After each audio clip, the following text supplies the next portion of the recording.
खारगे जी,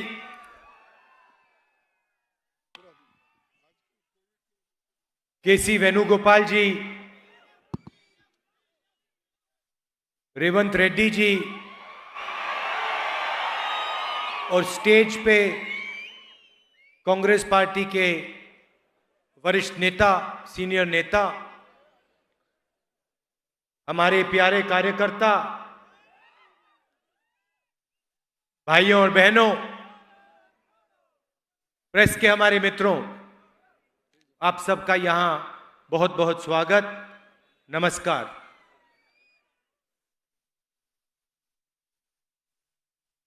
कुछ महीने पहले हमने ये भारत जोड़ो यात्रा कन्याकुमारी से शुरू की और आज सुबह हम हैदराबाद पहुंचे। यात्रा नफरत और हिंसा के खिलाफ है। बीजेपी और आरएसएस देश में सिर्फ नफरत और हिंसा फैलाने का काम कर रहे हैं। एक भाई को दूसरे भाई से लड़ाने का काम कर रहे हैं। और भाइयों और बहनों, इससे देश मजबूत नहीं होता है, इससे देश कमजोर होता है। देश की शक्ति देश को आगे ले जाने के बजाय लड़ाई झगड़े में, नफरत में जाया हो जाती है। हमारी यात्रा कन्याकुमारी से शुरू हुई और कश्मीर तक जाएगी। इसको कोई शक्ति, आंधी तूफान, बारिश, धूप, कुछ कोई शक्ति नहीं रोक सकती है। यह सिर्फ एक यात्रा नहीं है, यह हिंदुस्तान की सच्ची आवाज है। आप देखिए, यात्रा में आपको नफरत नहीं दिखाई देगी, मारपीट झगड़ा नहीं हो रहा है, एक भाई दूसरे को गाली नहीं दे रहा है, किसी की पिटाई नहीं हो रही। प्यार से नदी जैसे लाखों लोग एक साथ चल रहे हैं। सब धर्म के लोग हैं,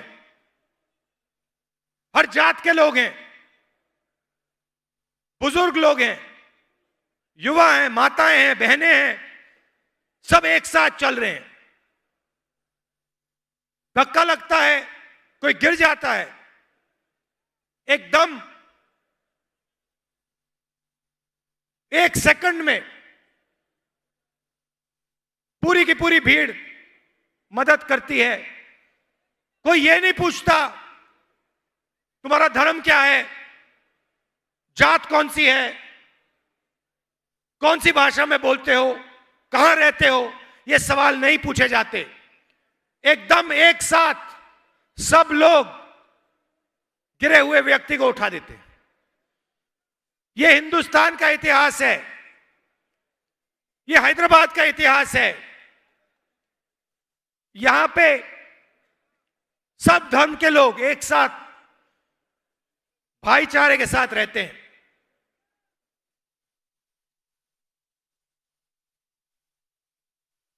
यह आपकी सच्चाई है। दो तीन शिकायतें हैं। मैंने सोचा था कि देश में सबसे ज्यादा पोल्यूशन दिल्ली में है। पता लगा कि हैदराबाद नंबर एक नंबर पे है।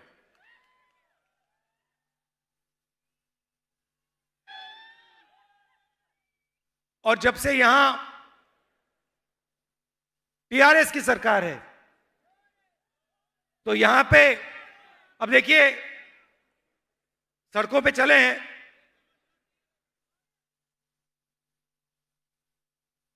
मगर सड़कें कम हैं, गड्ढे ज्यादा हैं।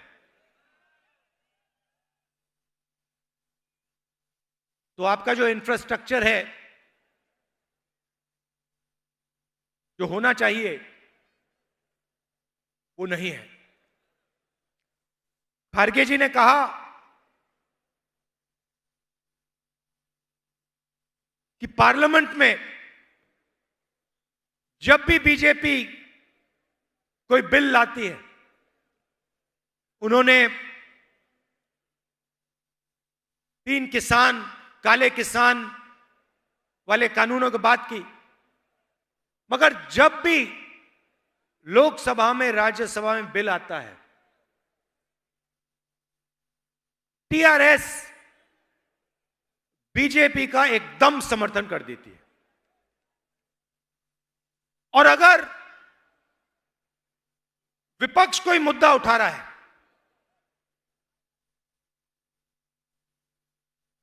ध्यान बांटने के लिए एकदम टीआरएस के लोग कोई और मुद्दा उठाना शुरू कर देते हैं।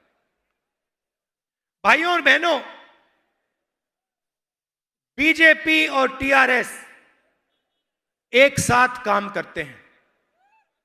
गलतफहमी में मत आइए। ये चुनाव से पहले ड्रामा करते हैं आपके चीफ मिनिस्टर, मगर डायरेक्ट लाइन है नरेंद्र मोदी जी के साथ। इधर फोन उठाते हैं, वहां मोदी जी फोन उठाते हैं, 1 सेकंड नहीं लगता। और फिर मोदी जी आपके चीफ मिनिस्टर को ऑर्डर देते हैं, आज ये करना है, कल वो करना है।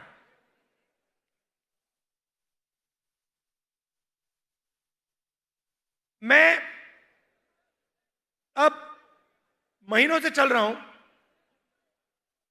तेलंगाना में। कितने, 7-8 दिन हो गए, 7 दिन हो गए। किसानों से मिल रहा हूं, मजदूरों से बात हो रही है, युवाओं से बात हो रही है। 7-8 घंटे चलते हैं। 6 बजे शुरू करते हैं और जैसे अभी आपने देखा 7 बज जाते हैं। पूरा दिन हम तेलंगाना के लोगों की आवाज सुनते हैं। हम कुछ कहते नहीं, भाषण नहीं देते। कांग्रेस के सब नेता एक साथ जनता की आवाज सुनते हैं, दिन भर सुनते हैं। और 6-7 घंटे बाद हम 15-20 मिनट अपनी बात रखते हैं। किसानों से बात करो, सीधा किसान, तेलंगाना का किसान आपको कहता है, हमें कहता है कि किसान कितना भी काम कर ले, खेत में से उसको प्रॉफिट नहीं मिल सकता। यह सच्चाई है। 24 घंटा काम कर ले, उसके खेत से उसको प्रॉफिट नहीं मिल सकता। तेलंगाना की सरकार और बीजेपी की सरकार किसानों की कोई मदद नहीं करती, एमएसपी नहीं दिलवाती, कर्जा माफ नहीं करती, उल्टा 3 काले कानून लाई और जो किसानों का है उसको किसानों से छीनने की कोशिश करी। युवाओं से बात करो, पहला सवाल मैं पूछता हूं, पढ़ाई क्या की? कोई एमबीए करता है, कोई इंजीनियरिंग करता है, कोई एमबीबीएस पढ़ता है और फिर पूछो, अच्छा रोजगार मिला या रोजगार मिलने जा रहा है, सबके सब कहते हैं नहीं, रोजगार नहीं मिल सकता। तेलंगाना में, हिंदुस्तान में रोजगार नहीं मिल सकता। इंजीनियर से बात करो, कहते हैं, उनसे पूछो भैया करते क्या हो, तुमने इंजीनियरिंग डिग्री की, मैकेनिकल इंजीनियरिंग की, सॉफ्टवेयर इंजीनियरिंग की, सिविल इंजीनियरिंग की, करते क्या हो? हम तो डिलीवरी का काम करते हैं, पिज्जा डिलीवरी का काम करते हैं, स्विगी का काम करते हैं, मगर इंजीनियरिंग नहीं कर पाते। जो हमने सपना देखा था वो सपना हमारा पूरा नहीं हो सकता है। प्रधानमंत्री कहते थे कि हर साल मैं 2 करोड़ युवाओं को रोजगार दूंगा, हर भाषण में बोलते थे। आजकल नहीं बोलते, ना आपके चीफ मिनिस्टर, ना हिंदुस्तान के प्रधानमंत्री रोजगार की बात करते हैं। युवाओं को यह नहीं बताते कि हमने रोजगार का जो सिस्टम था उसकी रीढ़ की हड्डी तोड़ दी। भाई और बहनों, देश को रोजगार देता कौन है? देश को रोजगार छोटा व्यापारी, किसान, जो स्मॉल और मीडियम बिजनेस चलाते हैं, वो रोजगार देते हैं। नरेंद्र मोदी जी ने नोटबंदी करके, गलत जीएसटी लागू करके और कोविड के समय जो इनकी मदद नहीं की, इन 3 चीजों के कारण जो स्मॉल और मीडियम बिजनेसेस हैं, छोटे व्यापारी हैं, दुकानदार हैं, इन सब की रीढ़ की हड्डी बिजनेस खत्म हो गया है। ये रोजगार नहीं दे पाते हैं। सरकार चुने हुए लोगों के लिए काम करती है। दिल्ली में नरेंद्र मोदी जी के 2-3 मित्र हैं, नाम आप जानते हो।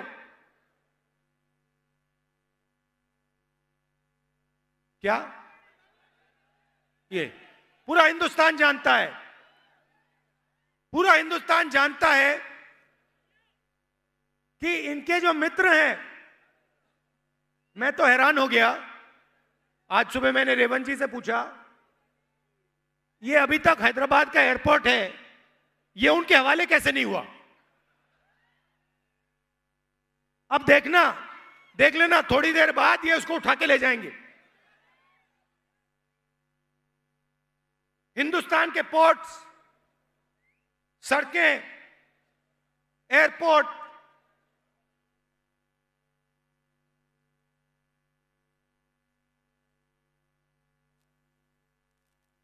टेलीकॉम्स, एलआईसी, ये पूरा का पूरा जो देश की पूंजी है, ये सब की सब नरेंद्र मोदी अपने 2-3 मित्रों को पकड़ा रहे हैं। और इधर इनका एक तरफ धरनी पोर्टल है, रात को देखते हैं भैया कहां किसकी जमीन गई, कितनी जमीन मिली मुझे, कहां कहां से केसीआर जी ने जमीन हड़पी, रात को वो देखते हैं। सुबह उठते हैं और इंफ्रास्ट्रक्चर के जो प्रोजेक्ट्स हैं, सिंचाई के जो प्रोजेक्ट्स हैं, उनमें से पैसा हड़पने का काम करते हैं।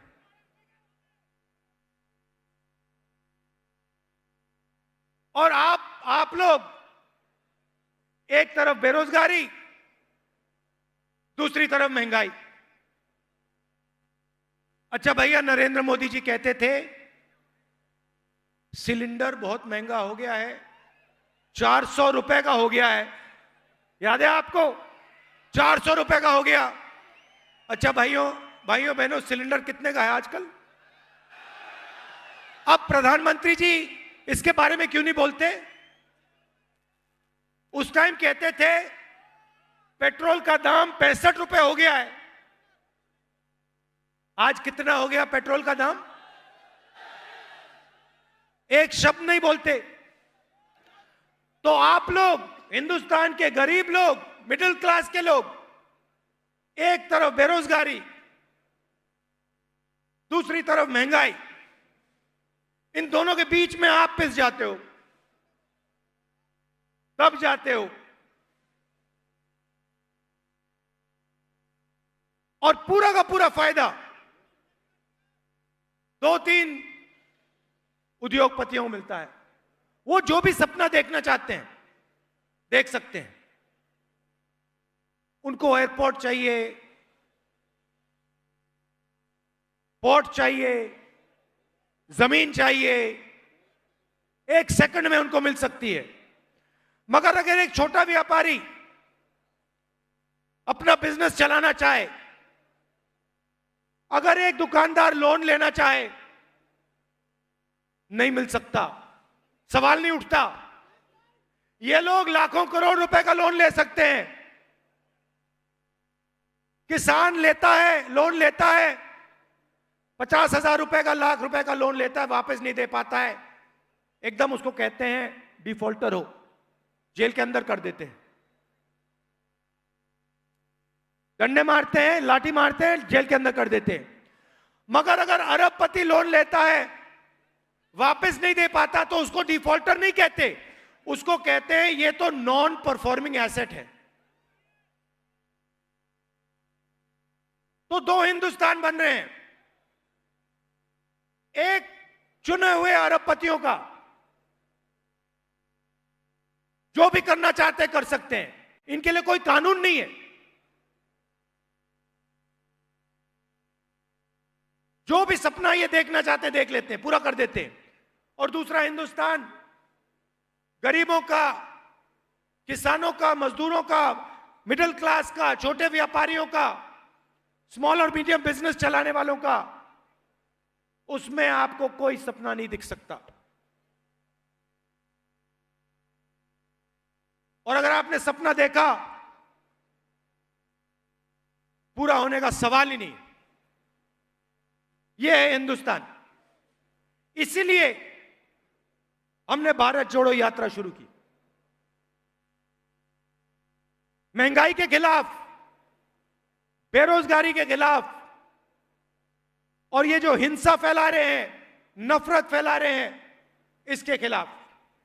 आप देखिए, आज सुबह हम हैदराबाद में आए, 7 घंटे चले, लाखों लोग आए।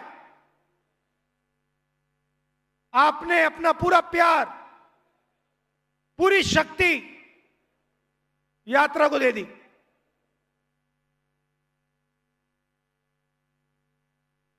आमतौर से क्या होता है, व्यक्ति सुबह उठता है, थकान नहीं होती, 6-7 घंटे बाद चलने के बाद थकान लगती है।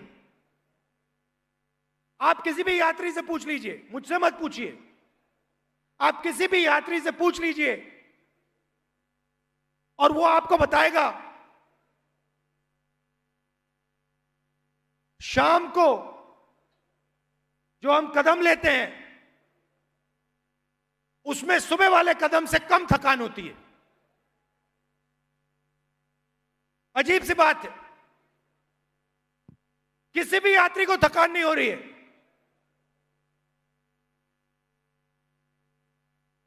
1300-1400 किलोमीटर चलनी है, किसी को थकान नहीं हो रही। सुबह 6 बजे उठते हैं, 7-8 घंटे चलते हैं, अगले दिन उठते हैं, फिर चलते हैं। इसका कारण है भाइयों और बहनों, हम अपनी शक्ति का प्रयोग नहीं कर रहे हैं, हम आपकी शक्ति का प्रयोग कर रहे हैं। आप हमारे को अपनी शक्ति दे रहे हो, आप हमारे को अपना प्यार दे रहे हो, अपना भरोसा दे रहे हो, इसके लिए मैं आपको दिल से धन्यवाद करना चाहता हूं। और हैदराबाद जो इंफॉर्मेशन टेक्नोलॉजी का सेंटर है, जिसने पूरे देश का नाम रोशन किया है पूरी दुनिया में, हैदराबाद को मैं दिल से धन्यवाद करना चाहता हूं। और याद दिलाना चाहता हूं आपको कि अगर आप इंफॉर्मेशन टेक्नोलॉजी के सेंटर रहना चाहते हो, अगर आप आगे बढ़ना चाहते हो, तो हिंसा के साथ, नफरत के साथ आप आगे नहीं बढ़ सकते हो, सवाल नहीं उठता। प्यार और भाईचारे के साथ यह प्रदेश और यह हैदराबाद आगे बढ़ेगा।